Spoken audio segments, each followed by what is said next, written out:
दोस्तों, स्वागत है आपका हमारी इस वीडियो में। हम आज बात करने वाले हैं कि जब लॉ की प्रैक्टिस में जब नए एडवोकेट्स आते हैं तो उनका सबसे पहला काम होता है कि वो कोर्ट की प्रोसीडिंग को जाने। और कोर्ट की प्रोसीडिंग में कोई भी केस फाइल होता है तो उसमें वकालतनामा एक मैंडेटरी पेपर होता है जो कि किसी वकील को अथॉरिटी देता है क्लाइंट की तरफ से। तो वकालतनामा किस तरह से भरा जाता है, बहुत से एडवोकेट्स जो नए बच्चे आते हैं उनको नहीं पता होता है। कई कई साल की प्रैक्टिस हो जाती है लेकिन वो इस बात को नहीं जान पाते हैं क्योंकि कुछ लॉ फर्म में लगे हुए रहते हैं तो उनको सिर्फ एक लिमिटेड काम दिया जाता है। तो वकालतनामा कैसे भरेंगे, उसको पूरा कैसे भरा जाता है, इसके बारे में इस पूरी वीडियो में मैं आपको बताऊंगा। तो आइए देखते हैं। आपके सामने स्क्रीन पर एक वकालतनामे का फॉर्मेट है। अगर आप दिल्ली से हैं तो आप देखेंगे कि ये पूरा फॉर्मेट वकालतनामे का है। ये पूरा फॉर्मेट वकालतनामे का है। ठीक है, इसी को आज हम भरेंगे कि किस तरह से किस किस कॉलम में क्या क्या लिखा जाता है, स्टेप बाय स्टेप। तो आइए देखते हैं। देखिए, सबसे पहले तो मैं आपको बता दूं स्टेप वन। स्टेप वन क्या होता है कि यहाँ पर एक कई बार कॉलम दिया हुआ होता है, कई बार जो है नहीं भी दिया हुआ होता है, ब्लैंक होता है। अगर ब्लैंक भी है तो फिर भी आपको यहाँ पर एक ₹2 की कोर्ट फीस लगा देनी है। ठीक है, कोर्ट फीस लगा देनी है ₹2 की, जो कि कोर्ट में आसानी से अवेलेबल हो जाती है एडवोकेट्स के लिए। उसके बाद आता है सीसी नंबर, यानी कि अगर कोई को केस फाइल हुआ है और केस फाइल होने के बाद उसका रजिस्ट्रेशन हो चुका है, चाहे वो एफआईआर हो या कुछ भी हो। अगर सिविल केस है तो उसका सीसी नंबर यानी कि केस नंबर जरूर आया होगा, तो वो यहाँ पर हम लिख देते हैं केस नंबर, जैसे कि XYZ कोई भी 2137 जिस ईयर में वो फाइल हुआ है वो ईयर यहाँ लिख देंगे, यानी कि 2024। ये आप कोज लिस्ट में देख सकते हैं। अगर कोज लिस्ट में नहीं है, इसको नहीं भरते हैं, कोई इशू नहीं है। अगर कोई क्रिमिनल केस है तो आप क्रिमिनल केस का एफआईआर नंबर, जैसे कि हम मान लेते हैं 214 कोई एफआईआर नंबर है, उसका जो ईयर होगा, ठीक है, वो यहाँ पर हम फिल कर देंगे। उसके बाद हम पुलिस स्टेशन यहाँ पर फिल करेंगे, जिस पुलिस स्टेशन का वो केस है। अगर क्रिमिनल केस है तो सिविल केस भी है, उसका जुडिक्शन आप लिख सकते हैं चाहे तो XYZ कोई भी पुलिस स्टेशन, जिस पुलिस स्टेशन से एफआईआर हुई हुई है वो हम पुलिस स्टेशन यहाँ पर लिखेंगे। अंडर सेक्शन चाहे सिविल हो या क्रिमिनल हो, उसका कोई ना कोई अंडर सेक्शन होगा, तो यहाँ पर उसका अंडर सेक्शन लिख देना है। जैसे क्रिमिनल में हम बात करते हैं तो 379 जो था वो थेफ्ट के लिए था। तो थेफ्ट की अगर एफआईआर है या मर्डर की है, जैसे कि नया बीएनएस आया है, तो उसमें 102 एफआईआर नंबर सेक्शन जो है वो लिख सकते हैं। जो भी सेक्शन जिस सेक्शन में एफआईआर हुई है, यानी कि जिस जो ऑफेंस हुआ है वो हम यहाँ पर अंडर सेक्शन में लिख देंगे। इसके बाद अगर आप बीच में कोई वकालतनामा फाइल करते हैं तो नेक्स्ट डेट यहाँ पर आप लिख सकते हैं, नेक्स्ट डेट ऑफ हियरिंग। अगर पहले से ही चार्जशीट फाइल है और आप बीच में वकालतनामा फाइल कर रहे हैं तो यहाँ पर नेक्स्ट डेट ऑफ हियरिंग लिख करके वो डेट यहाँ पर फिल कर दीजिएगा। ये हो गया दूसरा स्टेप। पहला स्टेप ये। ठीक। तीसरा स्टेप है ये। तीसरे स्टेप में क्या होता है कि जिस कोर्ट में आप वकालतनामा फाइल कर रहे हैं उस कोर्ट की जज का नाम यहाँ पर आप फिल करेंगे। तो अगर आप कोर्ट में वकालतनामा फाइल कर रहे हैं तो उसका तरीका आप जान लीजिए, क्योंकि जज साहब के पास अगर वकालतनामा जाएगा, अगर जज कोई मेल है तो आप श्री लगाएंगे।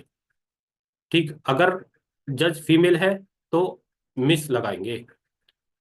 जो भी मेल फीमेल आप ये चेक कर लीजिएगा कि जज साहब मेल है या फीमेल है। फिर उसके बाद उनका नाम, जो भी नेम ऑफ द जज आएगा, नेम ऑफ जज। इसके बाद जो भरा जाएगा लर्नेंड लिखा जाता है। ठीक है, यानी कि माननीय। अब जो उनकी पोस्ट होगी, अगर सेशन जज है तो ASJ लिखा जाएगा, अगर डिस्ट्रिक्ट जज है ADJ लिखा जाएगा, अगर MM है, जो आजकल के जुडिशियल मजिस्ट्रेट FC हो गया, फर्स्ट क्लास हो गया, वो लिखा जाएगा। अगर CMM है तो चीफ जुडिशियल मजिस्ट्रेट। ठीक है, फिर जिस कोर्ट का होगा, सपोज करो डिस्ट्रिक्ट कोर्ट कौन सी है, डिस्ट्रिक्ट कोर्ट, जो भी डिस्ट्रिक्ट कोर्ट होगी उसका नाम यहाँ पर लिख देना है। ठीक। ये हो गया। आप ध्यान रखना कि सबसे पहले जज साहब को एक विनम्रता पूर्वक उनका नाम लिखना है, यानी कि श्री लगाना है या मिस लगाना है। फिर उसके बाद नेम ऑफ द जज लिखना है। फिर उनकी जो डेजिग्नेशन होगी, चाहे ASJ है, ADJ है, JMFC है या CJM है, जो भी वो है, आपको कोर्ट लिस्ट में, कोर्ट के बाहर लिस्ट लगी हुई होती है, उसमें पता चल जाएगा। वो आप लिख दें। फिर उसके बाद जिस डिस्ट्रिक्ट कोर्ट में भी आप फाइल कर रहे हैं या हाई कोर्ट में फाइल कर रहे हैं, आप हाई कोर्ट का नाम यहाँ लिख सकते हैं, दिल्ली हाई कोर्ट, या कोई और अदर हाई कोर्ट के अगर आप फाइल कर रहे हैं। जैसे दिल्ली में डिस्ट्रिक्ट कोर्ट है, कड़कड़डूमा डिस्ट्रिक्ट कोर्ट है, साकेत डिस्ट्रिक्ट कोर्ट है, रोहिणी डिस्ट्रिक्ट कोर्ट है, द्वारका डिस्ट्रिक्ट कोर्ट है। तो आप जहाँ चाहे वहाँ का, जहाँ फाइल कर रहे हैं वहाँ का यहाँ नाम लिख सकते हैं। उसके बाद अगर आप कोज लिस्ट जब देखेंगे तो सूट या अपील नंबर, अपील ज्यादातर सेशन में जाती है, सूट भी जो है जो फाइल होता है, तो उसका जो एक नंबर, पर्टिकुलर नंबर होता है जो कि कोज लिस्ट में होता है। अगर कोज लिस्ट में जैसे कि हमने यहाँ पर भी लिखा है, तो आप इस नंबर को यहाँ पर भी लिख सकते हैं, कोई इश्यू नहीं आएगा। अगर आप इसको ब्लैंक भी छोड़ दें कोई इशू नहीं है, यहाँ पर ईयर लिख देंगे जिस ईयर में भी वो फाइल हुआ होगा। ठीक। अब आते हैं नेक्स्ट स्टेप पर। तो यहाँ पर हमारा पहला स्टेप ये हुआ, दूसरा स्टेप ये हुआ, तीसरा स्टेप हमारा ये हुआ। ठीक। अब आते हैं हम चौथे स्टेप पर, सबसे ज्यादा इंपॉर्टेंट जो स्टेप है, फोर्थ स्टेप। यहाँ पर क्या होता है, आप ये देखेंगे कि चार वर्ड लिखे हुए हैं, प्लेंटिफ, अपीलांट, पिटिशनर और कंप्लेनेंट। ये सिविल और क्रिमिनल दोनों मैटर में सेम वकालतनामा फाइल हो सकता है। अगर आप कोई सिविल केस फाइल कर रहे हैं तो वहां पर जो है वो पिटिशनर, यहाँ पर मैं बताता हूँ, पिटिशनर या प्लेंटिफ हम फाइल करेंगे। और अगर कोई क्रिमिनल अगर फाइल कर रहे हैं तो उसमें कंप्लेनेंट होगा या अपीलांट होगा। अपीलांट कब होता है, जब कंप्लेनेंट जो क्रिमिनल केस होता है। तो जो भी होगा उसका नाम यहाँ पर लिख देंगे, नहीं लिखते हैं। अगर स्टेट केस है, क्रिमिनल केस है, तो यहाँ पर सीधा स्टेट लिख देंगे, यानी कि अगर कोई क्रिमिनल केस है तो सीधा स्टेट लिख देंगे कंप्लेंट केस के अंदर। अगर कोई नाम वर्सेस नाम है, जैसे कि XYZ वर्सेस ABCD है, एक एग्जांपल और मैं दे देता हूं आपको। सपोज कीजिए कि रामू ने किसी रामू ने किसी रहीम के खिलाफ जो है केस किया। ठीक, रामू ने रहीम के खिलाफ केस किया, तो ये क्रिमिनल हो गया, सिविल भी हो सकता है कि भाई वर्सेस यहाँ पर आ गया। तो जो भी पार्टी का नाम होगा वो यहाँ पर लिख दिया जाएगा। आपको वो कोज लिस्ट से देख करके पता चल सकता है। कोज लिस्ट क्या होती है, इसके लिए मैंने अलग से वीडियो बनाई है, आप उसको चेक कर लीजिएगा। तो यहाँ पर जो भी पार्टियों के नाम होंगे वो यहाँ पर दोनों जगह भरे जाएंगे। आप याद रखना कि जो केस फाइल करता है उसका नाम हमेशा इस वाले कॉलम में भरा जाएगा। जो भी केस फाइल करता है, चाहे वो स्टेट हो या कोई व्यक्ति पर्सन हो, और जिसके खिलाफ केस फाइल किया जाएगा उसका नाम हमेशा इस वाले कॉलम में आएगा, इस वाली लाइन में। इस वाली लाइन में उसका नाम आएगा जिसके खिलाफ केस किया गया। उसको या तो डिफेंडेंट्स कहेंगे, रिस्पोंडेंट्स कहेंगे, या एक्यूज पर्सन कहेंगे। ठीक। यहाँ पर तक चार, चौथा स्टेप क्लियर हुआ।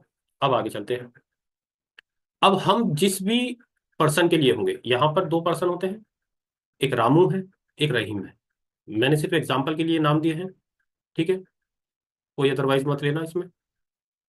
जिस पर्सन के लिए भी आप हैं, मैं यहाँ लिख देता हूँ रहीम और रिहान।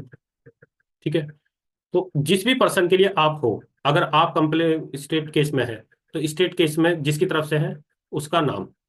तो यहाँ पर इस वाले कॉलम में जो आएगा वो उस पर्सन का नाम आएगा जिसने आपको एडवोकेट हायर किया है। ठीक है, जिसने आपको एडवोकेट हायर किया है उस पर्सन का नाम यहाँ पर आ जाएगा। जैसे कि मुझे सपोज कीजिए यहाँ एक्यूज पर्सन ने, रेहान ने अपॉइंट किया है, तो यहाँ पर रेहान सन ऑफ उसकी जो होगी, सपोज कीजिए उसका मान लेता हूँ Abdul.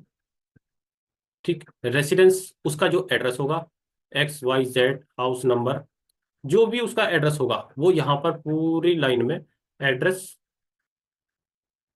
Address of the client. Client इसलिए लिख रहा हूँ, जो भी क्लाइंट होगा आपका, चाहे ये वाला हो या ये वाला हो, तो एड्रेस जो भी क्लाइंट का होगा उसका यहाँ पर लिख दिया जाएगा। इसके बाद आधार एड्रेस ज्यादातर आप आधार कार्ड में देख के लिख सकते हैं, नहीं भी है उससे ओरली पूछ करके भी लिख सकते हैं। इसके बाद आता है छठा स्टेप, द अबव नेम्ड, यानी कि जो ऊपर नाम है जिसके लिए भी आप हैं, चाहे आप रहीम के लिए हो या रेहान के लिए एडवोकेट हो, उसका नाम यहाँ पर फिल करते हैं। सपोज कीजिए जैसे मैं रेहान के लिए हूँ, तो मैं यहाँ पर रेहान लिख देता हूँ। डू हेयर बाय अपॉइंट, यानी कि अपॉइंट करता है किसको, यहाँ पर आप ब्लैंक होता है, ये मैंने अपना वकालतनामा बना रखा है, तो यहाँ पर ज्यादा है, ज्यादातर ब्लैंक ही होता है। तो यहाँ पर आप पेन से भी अपना नाम लिख सकते हैं, जैसे कि मैंने यहाँ पर अपना नाम लिख रखा है। ठीक है, मेरा ये फोन नंबर है, मेरी मेरी मेल आईडी है, मेरा चैम्बर नंबर है। ठीक है, तो ये सारी डिटेल मेरी मैंने फिल कर रखी है। ऐसे ही आप जिस भी एडवोकेट को अपॉइंट करता है क्लाइंट, उसका पूरी डिटेल यहाँ पर लिख सकते हैं। ठीक है। अब अगला स्टेप आता है कि ये पूरी एक टर्म एंड कंडीशन होती है, जो एक क्लाइंट और एडवोकेट के बीच में होती है, आप इसको अच्छे से पढ़ लीजिएगा। ये दोनों के एक रिलेशन बने रहे, एक एथिकली रिलेशन बने रहे, उसकी चीजें इसमें लिखी हुई है। यहां पर आप देखेंगे कि एक कॉलम है, ये 7 नंबर है। 7 नंबर में क्या है, आप किसी भी कोर्ट में अगर वकालतनामा फाइल करते हैं तो वकालतनामा फाइल करते वक्त आपको ये ध्यान रखना पड़ेगा कि आपको वेलफेयर वेलफेयर टिकट्स जरूर लगानी पड़ेगी। कई बार वेलफेयर टिकट ना लगाने के ऊपर सूट भी डिसमिस हो जाता है। तो आप जो वेलफेयर होगी, दिल्ली में जैसे 25 रुपए की वेलफेयर अभी फिलहाल किसी भी केस के साथ लगती है, तो आप 25 रुपए की वेलफेयर को यहाँ पर स्टैम्प कर देंगे। वो कहीं भी लाइब्रेरी से मिल जाएगी, या वो अपनी बुक जो बुक शॉप है वहां से मिल जाती है, तो हर कोर्ट में अवेलेबल होती है 25 रुपए की। ठीक है, तो यहाँ पर वेलफेयर टिकट लगा देंगे। 1%, अगर आपके पास वेलफेयर टिकट नहीं है और आप लाइब्रेरी जाते हैं, वहां पर भी वेलफेयर टिकट नहीं है, ऐसी सिचुएशन में क्या करा जाए?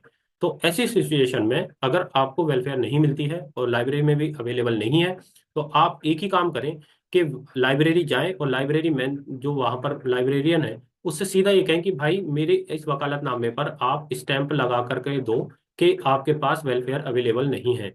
और वो उस इस वकालतनामे पर स्टैंप लगा करके देगा, क्योंकि वो उसकी गलती है ना कि आपकी गलती। क्योंकि आप केस फाइल करने जा रहे हो तो वेलफेयर रखना उसकी जिम्मेदारी है लाइब्रेरियन की।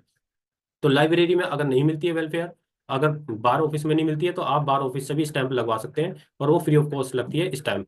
तो फ्री ऑफ कॉस्ट स्टैंप लगने के बाद आप फिर जो है, अब अगला स्टेप देखते हैं। अब यहाँ पर देखेंगे कि यहाँ पर in witness whereof I we do hereunto set my our hand to this presence of content, यानी कि जिस दिन आपका वकालतनामा साइन हो रहा है, आप वो डेट यहाँ पर लिख देंगे। जैसे आज तारीख क्या है, आज तारीख है 8, ठीक है, 8th ऑफ कितनी तारीख है, सितंबर 2024। ठीक, आज सितंबर 2024 की ये तारीख है, तो आज 8 सितंबर 2024 की ही को अगर वकालतनामा साइन हुआ है, तो आपको वही डेट डालनी है। एक बात और याद रखना कि कोई भी वकालतनामा आप अपनी प्रेजेंस में साइन करवाना। अगर कई बार ऐसा होता है कि क्लाइंट ने कहा कि भाई आप मुझे वकालतनामा भेज दो, मैं भर के भेज देता हूँ, और बाद में वो आइडेंटिफाई नहीं करता, तो उसमें दिक्कत आ जाती है। तो कोशिश ये करना कि वकालतनामा अपनी प्रेजेंस में ही साइन करवाना, और जिस तारीख को साइन हुआ है वही तारीख उस पर डालना। इसके बाद अगला स्टेप क्या है? अगला स्टेप है ये, अब आप एडवोकेट हैं, जो जिस एडवोकेट को भी उसने हायर किया है वो यहाँ पर अपने सिग्नेचर सिग्नेचर कर देगा। ठीक है, यहाँ पर सिग्नेचर कर दिए। एक से ज्यादा एडवोकेट भी सिग्नेचर कर सकते हैं, क्योंकि एसोसिएट में अगर आते हैं तो एक से ज्यादा एसोसिएट भी सिग्नेचर कर सकते हैं, 2 कर सकते हैं, 3 कर सकते हैं, 4 कर सकते हैं।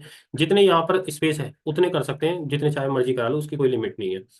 सेकंड, यहाँ पर आप देखेंगे कि क्लाइंट लिखा हुआ है, तो क्लाइंट के जो थंब इम्प्रेशन है या साइन है, सिग्नेचर है, वो यहाँ पर होंगे। सिग्नेचर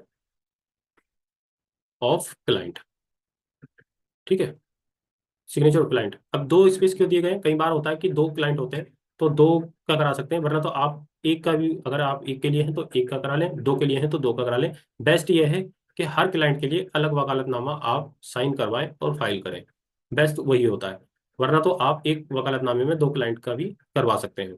ज्यादा है, ज्यादा का भी साइन आप यहाँ पर साइड में करवा सकते हैं, लेकिन बेस्ट ये होगा कि एक क्लाइंट का एक अगर वकालतनामा साइन हो तो बहुत अच्छी बात है।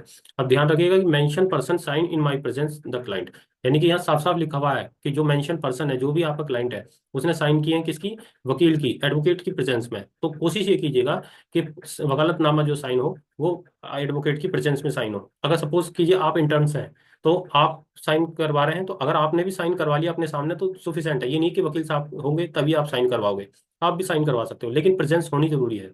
तो ये पूरा वकालतनामा भरने का फॉर्मेट था, किस तरह से वकालतनामा भरा जाता है। अगर इसमें कोई आपको दिक्कत आती है, वकालतनामे पे भी मेरा नंबर है, व्हाट्सअप नंबर भी है, या आप कमेंट बॉक्स में भी हमें बता सकते हैं। तो आज की वीडियो के लिए इतना ही। अब तो आज की वीडियो में हमने बताया कि वकालतनामा कैसे भरा जाता है। आपको वीडियो कैसी लगी हमें कमेंट बॉक्स में बताइएगा। अगर कोई आपकी क्वेरी है तो मेरा नंबर इस वकालतनामे पे दिया गया है, आप पूछ करके आप मुझसे भर सकते हैं, या फिर मुझे कमेंट बॉक्स में भी बता सकते हैं। आपका बहुत बहुत धन्यवाद।